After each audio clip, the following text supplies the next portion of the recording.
Doctor Dhruvanath, doctor Sooraj, doctor Deepa എന്നിവരുടെ മുന്നിലായി അവൾ ഇരുന്നു. തൻ്റെ കയ്യിലുണ്ടായിരുന്ന ഫയൽ അവർക്ക് നേരെ നീട്ടി. ധ്രുവ അത് തുറന്ന് വിശദമായൊന്ന് നോക്കി.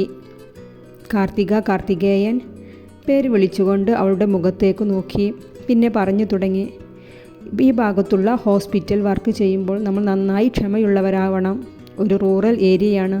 പലതരത്തിലുള്ള ആളുകളുടെയും ഫേസ് ചെയ്യേണ്ടി വരും. അവരോടെല്ലാം ഇടപഴകാൻ തനിക്ക് സാധിക്കുമോ? അവൾ അവൻ്റെ മുഖത്തേക്ക് തന്നെ നോക്കി. പിന്നെ സാവധാനം പറഞ്ഞു, ഞാൻ ശ്രമിക്കാം സാർ. എൻ്റെ പരമാവധി ഹോസ്പിറ്റലിന് വേണ്ടി വർക്ക് ചെയ്യാം. 3 പേരും അവരുടേതായ രീതിയിൽ അവളെ ഇൻ്റർവ്യൂ ചെയ്തു. തിരിച്ചു വീട്ടിലെത്തി അവൾ വിവരമെല്ലാം വളരെ സന്തോഷത്തോടെ സാവിത്രിയെ അറിയിച്ചു. കാർത്തു ഡ്രസ്സ് മാറ്റി കണ്ണാടിയുടെ മുന്നിൽ നിൽക്കുകയാണ്. ഡോക്ടർ ധ്രുവനാഥിനെ എവിടെയോ കണ്ട പോലെയുണ്ടല്ലോ ഈശ്വര, അവൾ മനസ്സിൽ ചിന്തിച്ചു കൊണ്ടിരിക്കുകയാണ്. കാർത്തു എങ്ങനെ ഓർത്തെടുക്കാനാണ്? നമ്മുടെ ധ്രുവ ഇന്ന് ആളാകെ മാറിയിരിക്കുകയാണ്. നീട്ടി വളർത്തിയ മുടിയും താടിയും വെട്ടിയൊതുക്കി ന്യൂ ലുക്കിലാണ്. ഒന്നുകൂടി ചുള്ളനായിട്ടുണ്ട്. സ്വഭാവത്തിലും മാറ്റം വന്നു. അവൾക്ക് ധ്രുവിൻ്റെ ഹോസ്പിറ്റലിൽ ജോലി കിട്ടി. പോകാനുള്ള തയ്യാറെടുപ്പിലാണ്. വല്യമ്മയുടെ കൂടെ പോയി സാരിയും ചുരിദാറുമെല്ലാം വാങ്ങിച്ചു. വല്യമ്മ നിറഞ്ഞ മനസ്സോടെ അവളെ യാത്രയാക്കി. ഹോസ്പിറ്റലിൽ വാച്ച്മാൻ അവളെ അകത്തേക്ക് കൊണ്ടുപോയി. ഹായ് ഡോക്ടർ കാർത്തിക, ഞാൻ ഡോക്ടർ ഹരിശങ്കർ. എല്ലാവരും എന്നെ ഡോക്ടർ ഹരി എന്ന് വിളിക്കും. അവിടെ നിന്നിരുന്ന ഒരു ഹാൻഡ്സപ്പ് മാൻ സ്വയം പരിചയപ്പെടുത്തി. ഡോക്ടർ കാർത്തിക, താൻ ബിഗ് ബോസിനെ കണ്ടോ? അവൾ മനസ്സിലാവാത്ത പോലെ അയാളുടെ ഒന്നുകൂടി നോക്കി. ഓ, ഡോക്ടർക്ക് മനസ്സിലായില്ല? Doctor big boss means doctor Dhruvanath. ഞങ്ങൾ ബിഗ് ബോസ് എന്നാണ് വിളിക്കും. ആരും കേൾക്കാതെ. ആള് അല്പം സ്ട്രിക്റ്റാണ്. താൻ വാ, ബാക്കിയുള്ളവരെ ഞാൻ പരിചയപ്പെടുത്തി തരാം. വാ, ഈ ഹരി ആളൊരു രസികനാണ്. ഹരി ഹോസ്പിറ്റലിലെ ഡോക്ടേഴ്സിനെയും സ്റ്റാഫിനെയും എല്ലാം പരിചയപ്പെടുത്തി കൊടുത്തു. ഹോസ്പിറ്റലിൽ ചേർന്നുള്ള ബിൽഡിങ്ങിൽ തന്നെയാണ് ഹോസ്റ്റലും. ഡോക്ടർ ബീന റോയ് അവളെ റൂമിൽ ആക്കി കൊടുത്തു. കാർത്തിക, എൻ്റെ റൂം അപ്പുറം തന്നെയാണ്. എന്തെങ്കിലും ആവശ്യമുണ്ടെങ്കിൽ വിളിക്കണം. പിന്നെ ഡിന്നർ 8 മണിക്കാണ്. നമുക്ക് ഡിന്നർ ഹാളിൽ കാണാം. അതും പറഞ്ഞ് അവൾ അവിടെ നിന്നും പോയി. റൂമിൽ കയറി. ഒരു സിംഗിൾ കട്ടിലും ചെറിയൊരു ടേബിൾ, അറ്റാച്ച്ഡ് ബാത്റൂമും ഉണ്ട്. വൃത്തിയുള്ള ഒരു ചെറിയ റൂം. കാർത്തു ഡിന്നർ കഴിച്ച് ഫ്രഷായി വന്നു. അലാറം വെച്ച് കിടന്നു.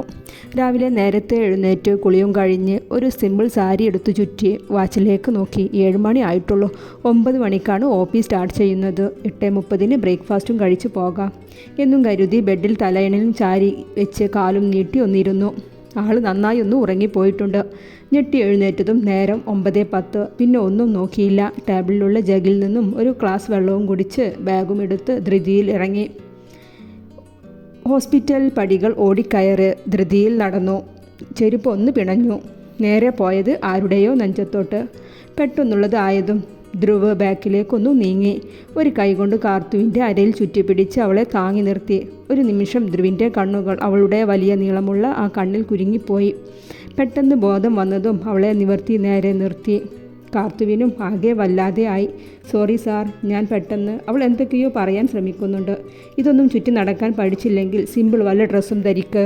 അവൻ അതും പറഞ്ഞ് തിരിഞ്ഞു നടക്കാൻ തുടങ്ങി. പിന്നെ എന്തോ ഓർത്ത പോലെ ചിരിഞ്ഞു നിന്നു. ക്ലോക്കിലേക്ക് നോക്കി. അവൾ അവൻ്റെ മുഖത്തേക്കൊന്ന് നോക്കി. പിന്നെ പറഞ്ഞു, സോറി സാർ, ഇനി ലേറ്റ് ആവില്ല.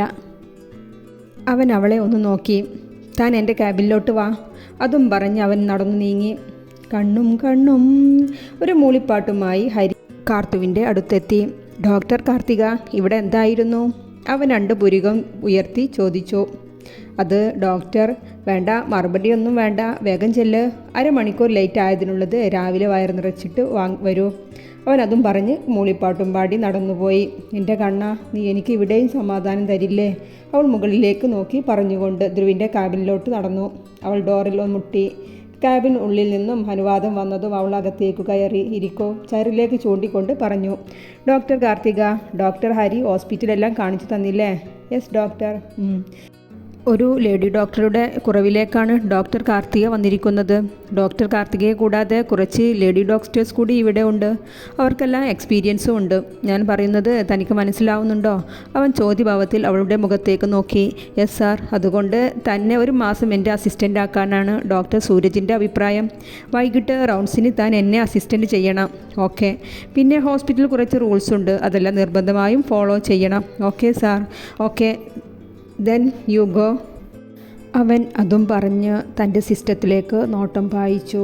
കാർത്തു അവനെ നോക്കി എഴുന്നേറ്റ് തിരിഞ്ഞു നടക്കാൻ നിന്നതും ഡോക്ടർ കാർത്തിക 1 മിനിറ്റ്. ധ്രുവിൻ്റെ പിൻവിളി വന്നു. അവൾ എന്താ എന്ന രീതിയിൽ തിരിഞ്ഞു നോക്കി. എനിക്ക് ഏറ്റവും ഇഷ്ടമില്ലാത്ത കാര്യമാണ് നുണ പറയുന്നത്. എന്ത് തെറ്റ് ചെയ്താലും മറച്ചു വെക്കാതെ ആ തെറ്റ് ഏറ്റു പറയണം, മനസ്സിലായോ? അവൻ ഗൗരവത്തിൽ പറഞ്ഞു. Yes sir. അതും പറഞ്ഞ് അവൾ ക്യാബിനിൽ നിന്നും പുറത്തേക്കിറങ്ങി. വൈകുന്നേരം ധ്രുവിൻ്റെ കൂടെ റൗണ്ട്സിന് ഇറങ്ങിയതാണ് കാർത്തു. അവൾ രോഗിയുടെ ഫയൽ ഡീറ്റെയിൽസ് ചെക്ക് ചെയ്തു. രോഗിയുടെ ഇപ്പോഴത്തെ അവസ്ഥ ചോദിച്ച് മനസ്സിലാക്കുന്നുണ്ട്. ഇതെല്ലാം ശ്രദ്ധിച്ച് ധ്രുവ് കൂടെയുണ്ട്. രോഗിയുടെ ടെസ്റ്റ് റിപ്പോർട്ടിൻ്റെ ഡേറ്റ് ശ്രദ്ധിക്കാതെ രോഗിയോട് ടെസ്റ്റ് ചെയ്തതെന്നായിരുന്നു എന്ന് ചോദിച്ചു. ധ്രുവ് അവളുടെ കയ്യിൽ നിന്നും ഫയൽ വാങ്ങി അപ്പുറത്തേക്ക് നടന്നു. ഡോക്ടർ കാർത്തിക, കോമൺ സെൻസ് ഇല്ലേ? ഈ റിപ്പോർട്ടിൽ വലിയ അക്ഷരത്തിൽ ടെസ്റ്റ് ഡേറ്റ് കൊടുത്തത് കണ്ടില്ലേ? Sorry sir. അവൾ അതും പറഞ്ഞ് തല താഴ്ത്തി. അടുത്ത ബെഡിനെ ഞാൻ എക്സാമിൻ ചെയ്യാം, താൻ എന്നെ ഒബ്സർവ് ചെയ്യേ. ഓക്കെ. അവൻ എക്സാമിൻ ചെയ്യുന്നതെല്ലാം നോക്കി ശ്രദ്ധയോടെ നിന്നു കാർത്തു. എക്സാമിൻ കഴിഞ്ഞ് ഇരുവരും വാർഡിൽ നിന്നും പുറത്തേക്കിറങ്ങി. ധ്രുവ് ഒരു രോഗിയോട് എങ്ങനെ പെരുമാറണം, അങ്ങനെ ഒരു ഡോക്ടർ ശ്രദ്ധിക്കേണ്ട കാര്യങ്ങളെല്ലാം പറഞ്ഞു കൊടുക്കുന്നുണ്ട്. അവളെല്ലാം ശ്രദ്ധയോടെ കേട്ട് കൂടെ നടന്നു.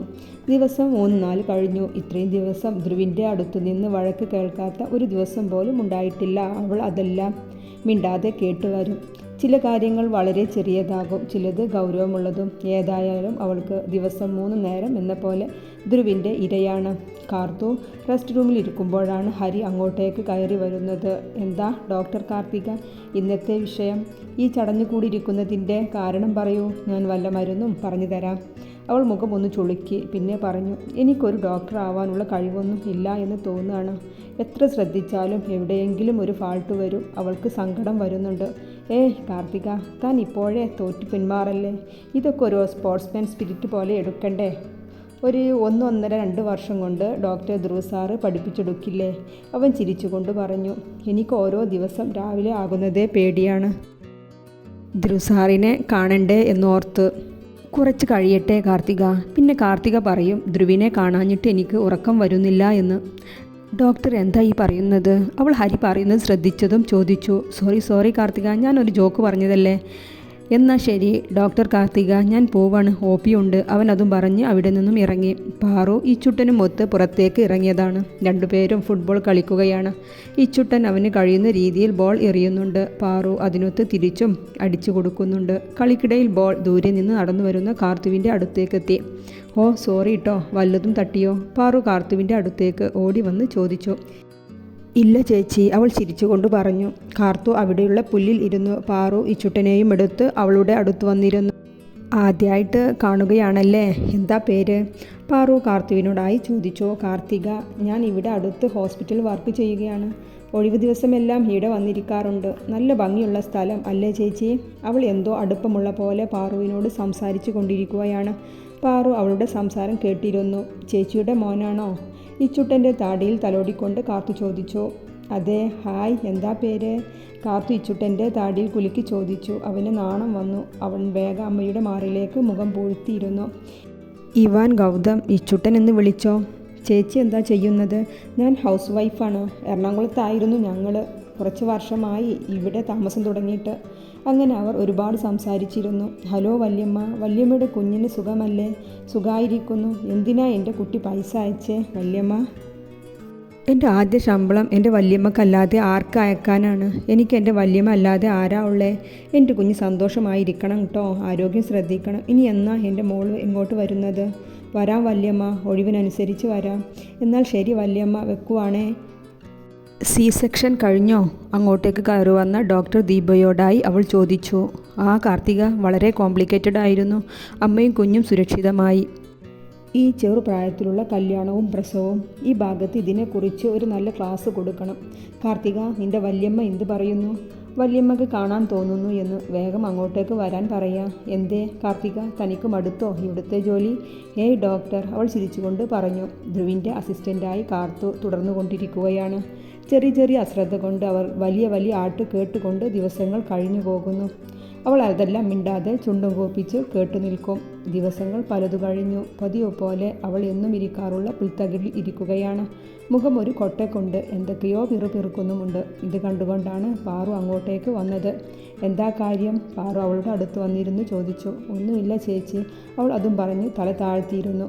കാര്യം എന്തോ ഉണ്ടല്ലോ പാറു. അവളെ വിടുന്ന ലക്ഷണമില്ല. അത് ചേച്ചി, എനിക്കൊരു ബോസുണ്ട്, ഒരു കാട്ടുമാക്കാൻ. എന്ത് നല്ല ചെയ്താലോ ഒന്നും അഭിനന്ദിക്കുക പോലുമില്ല.